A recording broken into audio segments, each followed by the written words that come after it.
Welcome to Let's Get Writing. I'm your host, Kathryn Taylor. My guest today comes from the East Coast in the very beautiful city of St. John's, Newfoundland and Labrador.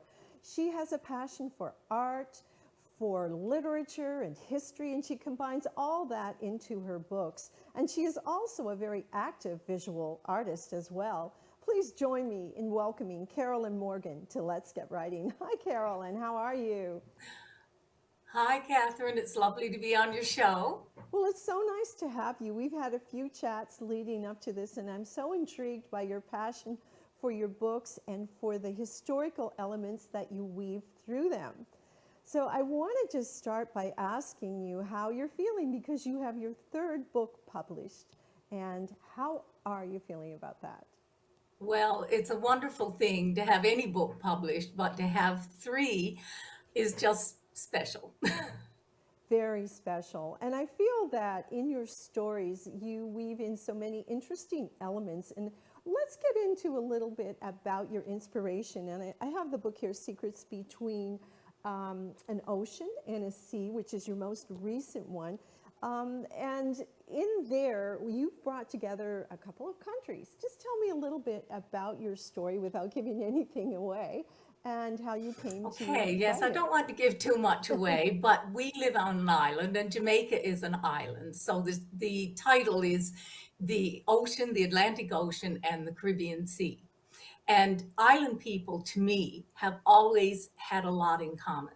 And I've spoken to a lot of island people from all different islands. And because of the isolation on islands, it makes us more aware of our own culture and our own what we bring to an island. We are separate to ourselves. We belong to Canada, but we are surrounded by water, and that makes a difference. It means that for a lot of us, our children have to move outside the province for jobs, and it's the same with any island. I talked to people in St. Vincent and the Grenadines, and they were saying, the same thing.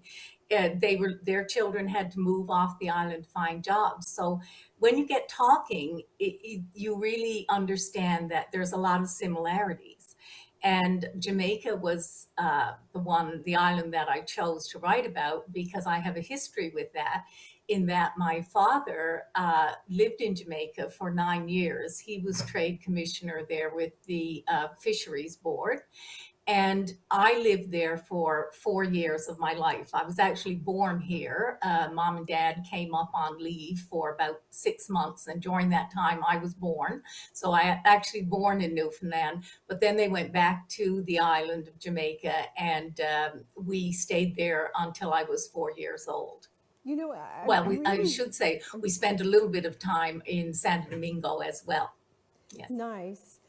But back in Newfoundland, where the weather is so much different. But Well, there's a big, big difference. And I mean, I was only 4 when we moved back here, so I don't remember a lot myself. But mom and dad always told us stories about, their lives in Jamaica. And when mom and dad lived there, they didn't have any air conditioning. So you can imagine it was a different world. And of course, our salt fish trade, which is the job that took my father there, of course, was because of their climate. I mean, the salt fish could stay fresh, being salted without refrigeration or freezing.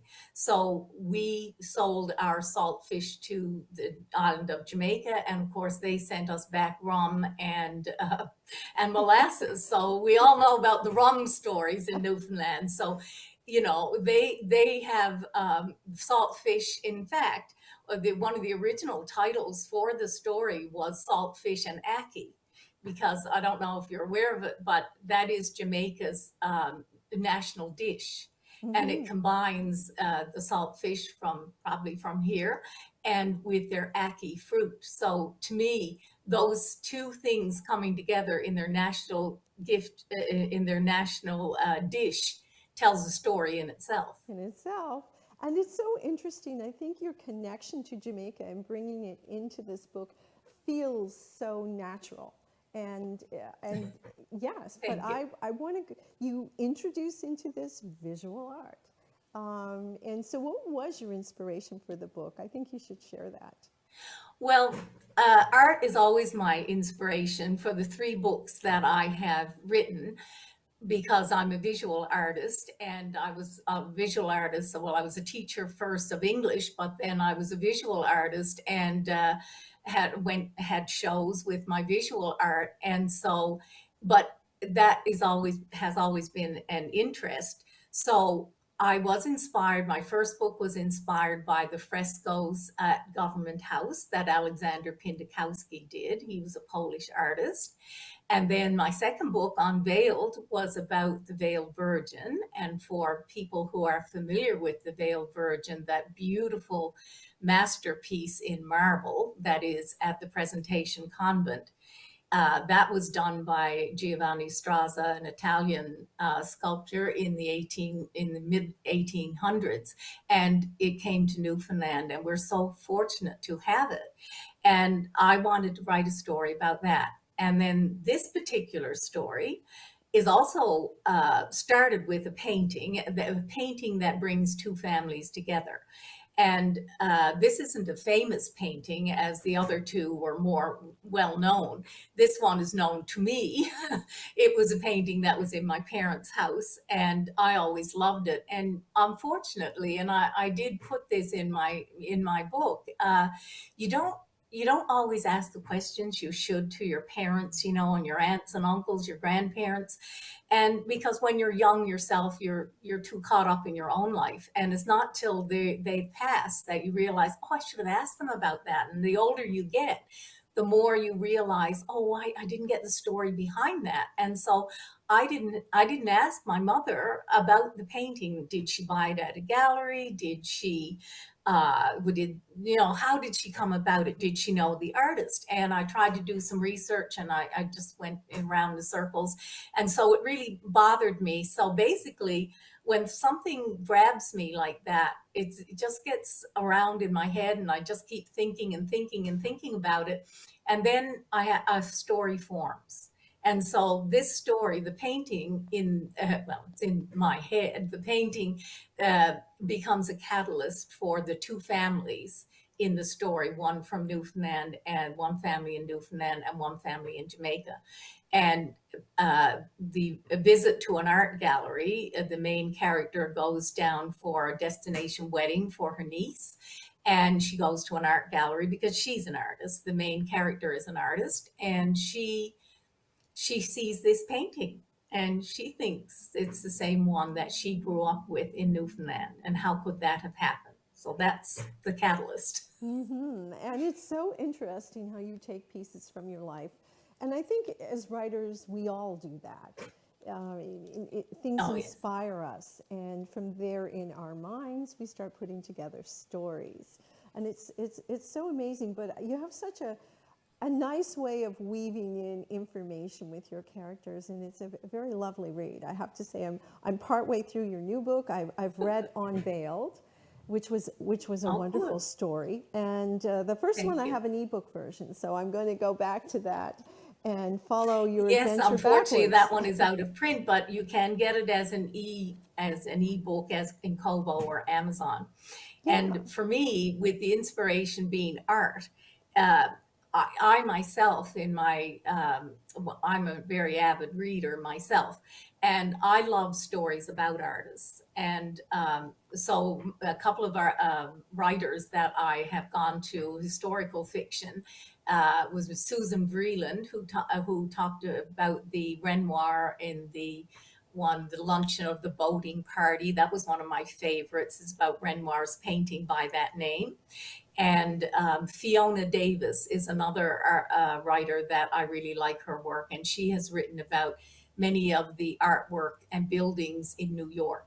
So I like history too. So combining history and art and stories, that's what inspires me. And it's evident. I just want to go back to, I like to talk about your covers because they're very, very, very nice.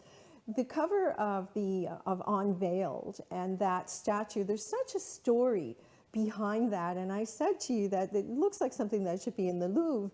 It's amazing, but it's here in our province, and it's something that people can see. Tell them about that. Oh, yes. The thing is, a lot of people think that you can no longer see it because, with the basilica and all the things going on there. But it is owned by the Presentation Sisters, and they have it housed at the Presentation Convent, and you can go there. You can go there. They're open during the weekdays and on weekends, and they give tours, and you can see the Veiled Virgin, and it's one piece of career on marble, and the illusion, the wonderful illusion that Giovanni Straza was able to do was, it looks like, when you're looking at it, I'm looking at the picture there now on the cover. It Mhm. doesn't do it justice. It's a lovely picture, but you need to see it in person. And it looks, you can see her eyelashes underneath that veil, and it looks like you can just blow on it and it will lift, and yet it's solid marble. And I've seen it, oh, I'd say about 20 times now, and I still don't believe it. I look at it and I just marvel at it. And the idea that an artist, he was a well-known artist and had his work at the Vatican and everything in his lifetime. So why he allowed it to come to a remote area in Newfoundland in 1856, where he never saw it again. People didn't travel like they do now, so he would never see it again. And in fact, most of the public didn't see it really until the 1990s, when the Presentation Convent, allowed people in to see the work of art. And there's a lot of people in the province who still don't even know that it is part of our art history in this province. And when I've been at book signings, when I was doing Unveiled, unfortunately, Unveiled came out just before the pandemic, and so I Mhm. wasn't able to do all the PR that I wanted to do with it.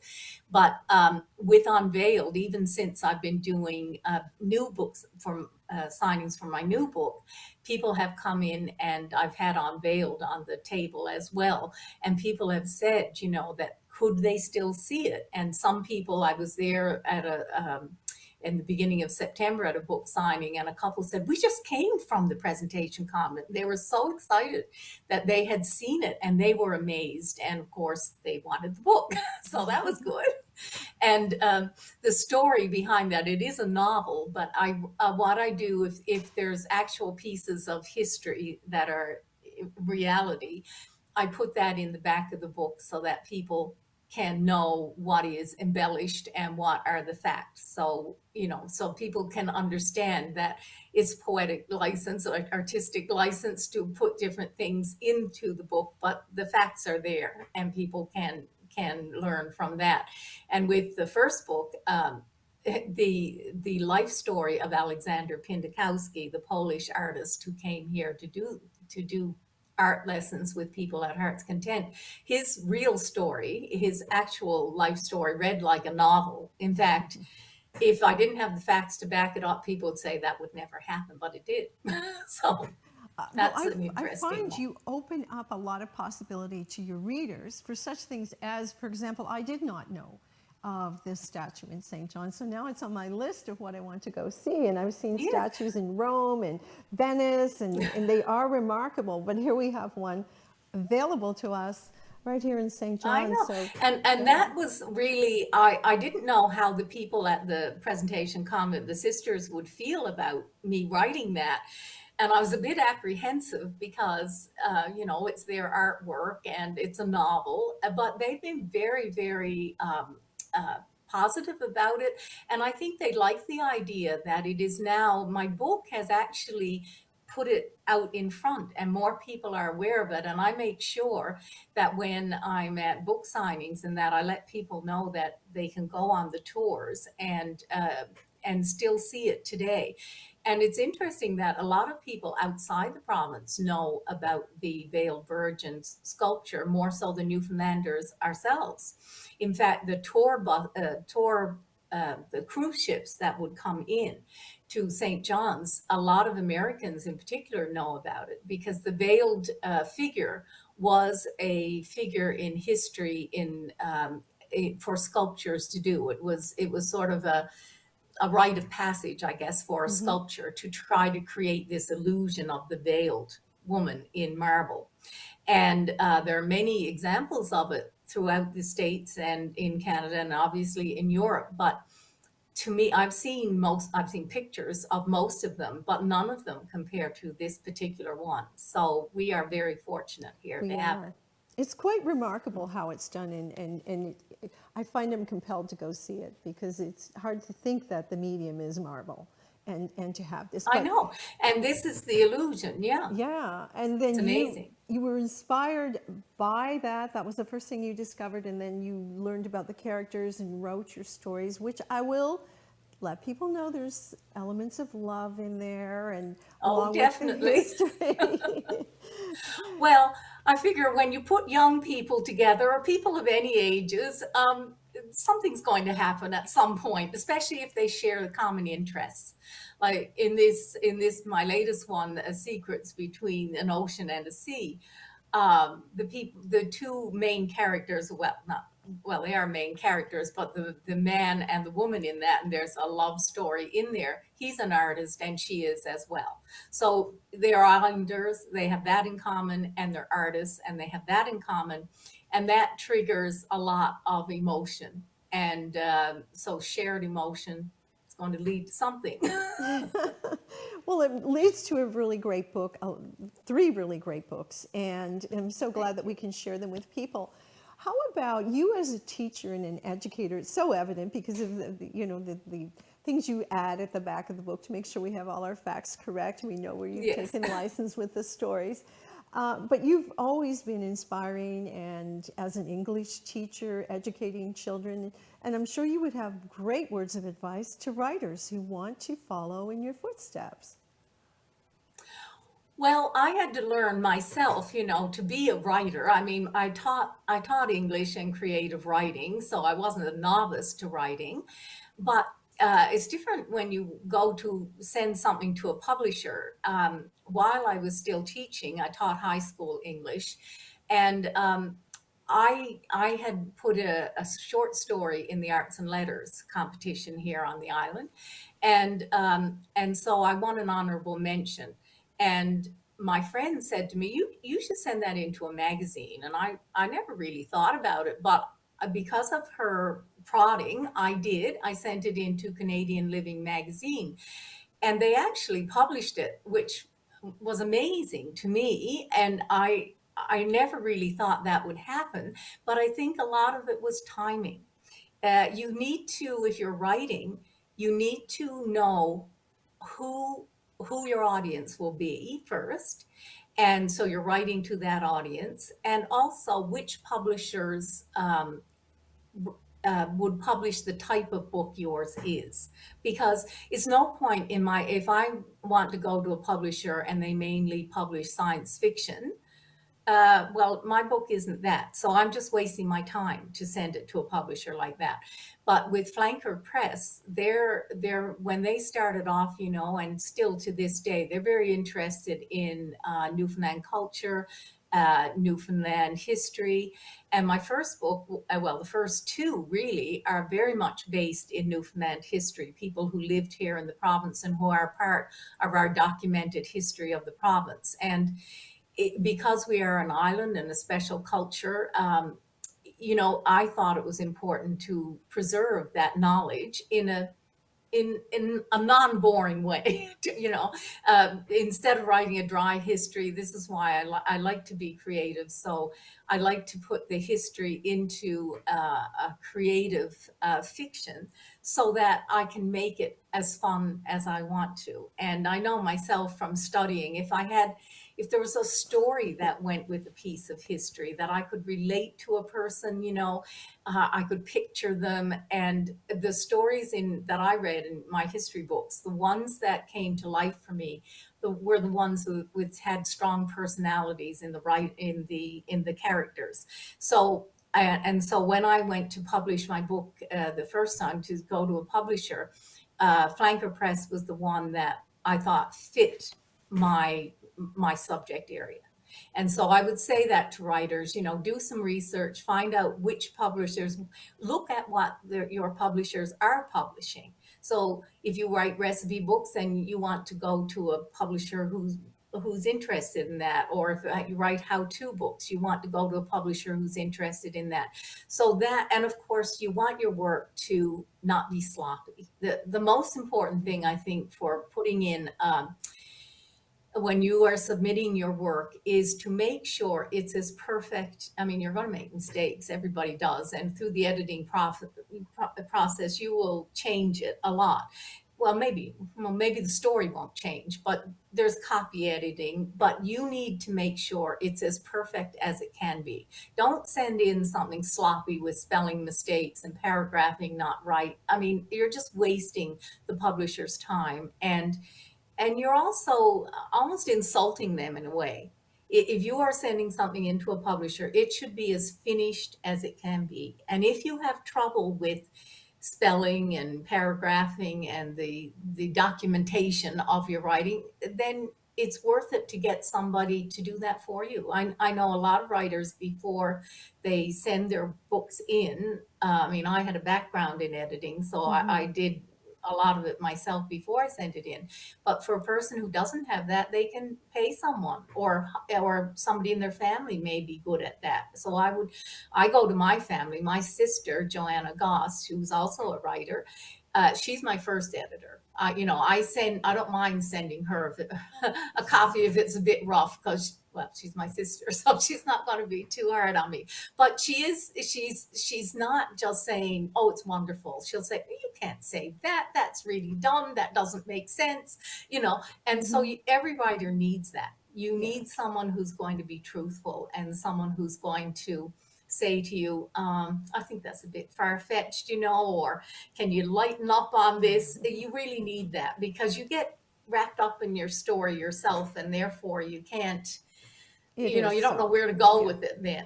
It is hard to keep it at arm's length when you're in the middle of it. It is. And with it's very competitive these days, and publishers can only put out so many books. It's only physically possible for them to handle a certain number of books a year. And often when you're going in, you're not going to even see your book that year. You might get your contract, but your book could be a year or two down the road, even depending on Oh yes, publisher. it doesn't happen quickly. I mean, even when I first put my book in, they told me right up front it wouldn't be the year I put it in. It's usually at least a year, maybe a year and a half to 2 years from when you put it in, and that's if they decide they want to publish it. So you can't be too demanding, and you can't be expecting it to happen quickly. It is a process, and in actual fact, they're doing you a favor by not publishing it maybe as it's out of your hands and you think it's perfect. But sometimes they save you from yourself, because again, you're too close to it and you think it's great, and you think, oh yeah, well, yeah, I guess I can see what they're saying. But to be open to that kind of, it's not criticism, it's critical analysis of what you're doing to make it better. So that would be my big advice, is not to be on your high horse, because you can fall off them real easy. So good advice. You want to be able to put something in and take advice and follow through on that, I think. Yeah, and there are so many people who are submitting, so that pile gets whittled down pretty quickly based on how many things you check off. And there's no doubt sending the most polished product in is so important these days, and so many ways to do it. I mean, I hate to say it, but AI has even entered the arena in terms of it has, and I mean, that's usages. a whole that's a whole other thing. And I think writing has changed over the years. I mean, I know back in the early part of the 21st century with computers and all of that, people said, well, no one's reading, nobody's going to buy books anymore. But, that hasn't happened. And at my book signings, I'm there at Coles, and Chapters. And I see all these young people come in, and there was a bunch of teenagers the other day, and they came in, and they said, do you read books? They're talking to their friend, and I'm thinking, she said, yes, I do. So I think, there are always going to be readers, and some people are never going to read a book, but that's fine. I mean, you cannot reach everybody, but I think people love stories. And, I used to say to my students when we had to do poetry, we would do a section on poetry, and they'll roll their eyes and they'd say, oh gosh, that's boring. We're not doing poetry. And they said, well, no one reads poetry. And I said, you read it every day. And I said, you listen to it every day Wow. because they listen to songs. And I said, the music industry is, Leonard Cohen is a poet. So Well, and people listen to that. So I think, students just have to have like I always try to get inside their heads and try to make it relevant to them as much as I could. And I must have made some good progress, because I was at a book signing the other day, and the person who was signing books right after me was a former student of mine. So we had a grand chat. So I said, I couldn't have put you off. You're writing yourself now. So I was so pleased about that. Yeah. Well, thank you so much for the stories you shared. Before we go, we just have a very short few seconds. Could you hold up that first story? I think you have a picture of it there. Oh, I do. Yes. Yeah, just hold that up for us to see the cover. Canadian Living, October, 2001. And the other side? And then on the other side, this was on the back page, and that was the story, The Collector. That started it all. Well, thank you so much, Carolyn. It's been really fun to share your stories and to hear the things you've done on the way to the journey of publication. And I look forward to reading your newest one, finishing it, I should say. But again, thank you so much. And folks, thank you for joining me at Let's Get Writing. We're trying to bring inspiration to the written word, and we really appreciate your support. And you can follow me on youtube.com at Kathryn Taylor TV.